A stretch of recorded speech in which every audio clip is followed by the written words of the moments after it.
तो चलिए बच्चों, आज हम पढ़ने वाले हैं क्लास 9th की एक चैप्टर से लेके लास्ट चैप्टर तक मैथ्स, जो कि हम एक एक डेरिवेशन को बढ़िया तरीके से सॉल्व करेंगे। जो कि इसका हम पढ़ रहे हैं पहला टॉपिक, जो कि है संख्या पद्धति। संख्या पद्धति है क्या? संख्या पद्धति संख्याओं का एक समूह है जिसमें कई प्रकार की संख्याएं बिलोंग करती हैं, एक साथ आती हैं, संगठन होता है। जैसे कि समाज में कई प्रकार की कॉस्ट आके एक समाज का निर्माण होता है, ऐसे ही कई प्रकार की संख्या मिलके एक संख्या रेखा का निर्माण होता है, जिसे हम संख्या रेखा बोलते हैं। अब हम बात करते हैं संख्याएं कितने प्रकार की होती हैं। संख्या कई प्रकार की होती है, जैसे प्राकृतिक संख्या, पूर्ण संख्या, पूर्णांक संख्या, और भी संख्याएं हैं, जैसे पूर्णांक, प्राकृतिक, वास्तविक, काल्पनिक और अपरिमेय, परिमेय संख्या कई प्रकार की होती है। जैसे कि हम यहाँ देखते हैं कि एक संख्या रेखा है। संख्या रेखा आप सब जानते हैं, संख्या रेखा वह होती है जो कि 0 से स्टार्ट होकर धन की ओर अनंत तक जाती है। इसकी यहाँ कोई लिमिट नहीं है। यहाँ लिखा 11 पॉइंट तक है, लेकिन यहाँ इसकी कोई लिमिट नहीं है कि कहाँ तक जाएगी। और यहाँ ऋणात्मक भी, इसकी कोई लिमिट नहीं है कहाँ तक जाएगी, अनंत तक जाने वाली। अनंत का जो है सिंबल बना हुआ है, आप देख सकते हैं। और भाई अब हम पढ़ते हैं पहली संख्या, जिसको बोलते हैं प्राकृतिक संख्या। प्राकृतिक संख्या क्या है? प्राकृतिक संख्या संख्या रेखा की वह संख्या है जो कि 1 से प्रारंभ होकर धन की ओर अनंत तक जाती है। जो कि आप देख सकते हैं, यहाँ वही लिखा है, संख्या रेखा पर 1 से लेकर धन की ओर अनंत तक जाने वाली संख्या प्राकृतिक संख्या कहलाती है। मतलब कि यहाँ से लेकर अनंत तक जाने वाली रेखाएं प्राकृतिक संख्या कहलाती है। उदाहरण आप देख सकते हैं इसका, 1 2 3 4 5 6 अनंत तक जाने वाली, 1 से प्रारंभ होगी अनंत तक जाएगी, इन्हें बोलते हैं प्राकृतिक संख्या। आप डेफिनेशन देख सकते हैं, इसको नोट कर लीजिए। और इसके बाद अब आती है नेक्स्ट हमारी पूर्ण संख्या। पूर्ण संख्या क्या होती है? प्राकृतिक संख्या का ही यह रूप है, इसमें सिर्फ एक शून्य होता है ना, वो जुड़ जाता है, जो कि आप यहाँ देख सकते हैं। पूर्ण संख्या संख्या रेखा पर 0 से लेकर धन की ओर अनंत तक जाने वाली संख्या पूर्ण संख्या कहलाती है। क्योंकि आप उदाहरण देख सकते हैं, शून्य, इसके उदाहरण में सिर्फ ये शून्य जुड़ जाएगा, क्योंकि ये यहाँ से प्रारंभ होगी, ये होगी यहाँ से प्रारंभ, यहाँ से प्रारंभ होकर अनंत तक जाने वाली संख्या धन की ओर पूर्ण संख्या कहलाती है। और इसी का एक और रूप होता है जिसे हम बोलते हैं पूर्णांक संख्या।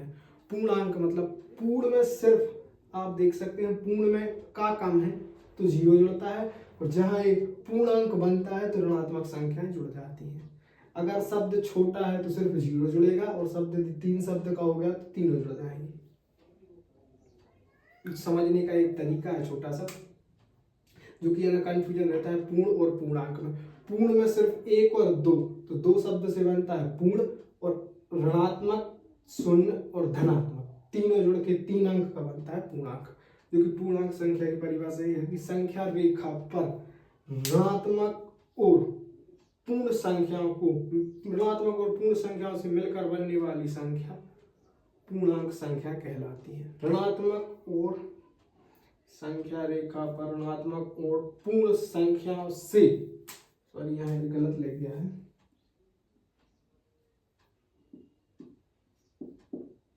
पूर्ण संख्या से मिलकर बनने वाली संख्या पूर्णांक संख्या कहलाती है। इसका उदाहरण में आप देख सकते हैं कि उदाहरण क्या है, ऋणात्मक, अनंत तक जाने वाली, अनंत तक जा रहा है, इसकी कोई लिमिट नहीं है, कहाँ तक जाएगा, 100 200 500 1000 कहीं तक भी जा सकता है। एक धनात्मक की ओर होता है, धनात्मक में भी आप देख सकते हैं, इसकी कोई लिमिट नहीं है, कहाँ तक जाएगा।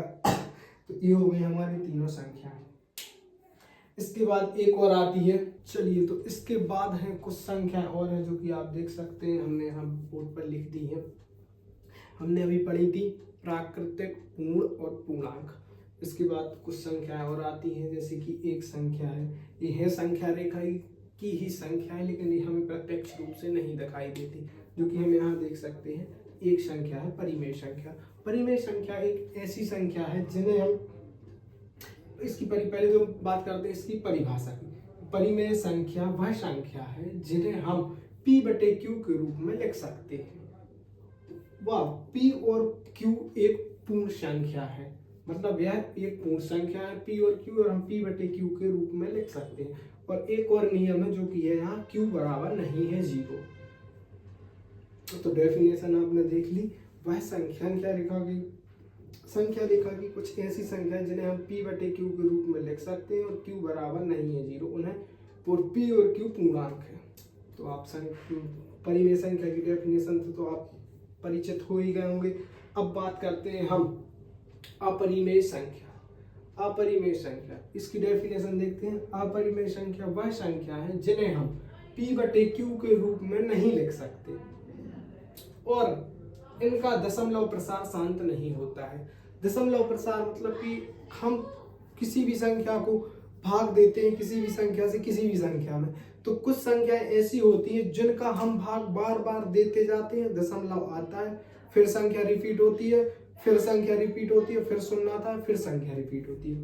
तो इस प्रकार से एक क्रम चलता है जिसे हम दशमलव प्रसार बोलते हैं। यदि वह दशमलव प्रसार शांत है तो उसका एक निश्चित बार भाग जाएगा, और यदि दशमलव प्रसार अशांत है तो उसका भाग बार बार रिपीट होता जाता है, इसे हम उसका दशमलव प्रसार बोलते हैं।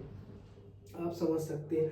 और इसका अपरिमेय संख्या का जो वो है ना डेफिनेशन है, इसमें वहाँ बोला जा रहा है कि p और p बटे q के रूप में नहीं लिखा जा सकता है और दशमलव प्रसार शांत नहीं होता, मतलब कि दशमलव प्रसार उसका बार बार रिपीट होता जाता है। जैसे कि हम बार से प्रदर्शित करते हैं कि 0.3 पर बार, ये है ना 3 3 3 3 3 3 यहाँ आता ही जाएगा। हम जितना लंबा भाग देते जाएंगे उतना रिपीट होता जाएगा। तो इन्हें हम बोलते हैं अपरिमेय संख्या। तो एक और संख्या है जिसे हम बोलते हैं वास्तविक संख्या। यह परिमेय संख्या और अपरिमेय संख्याओं का एक संग्रह होता है।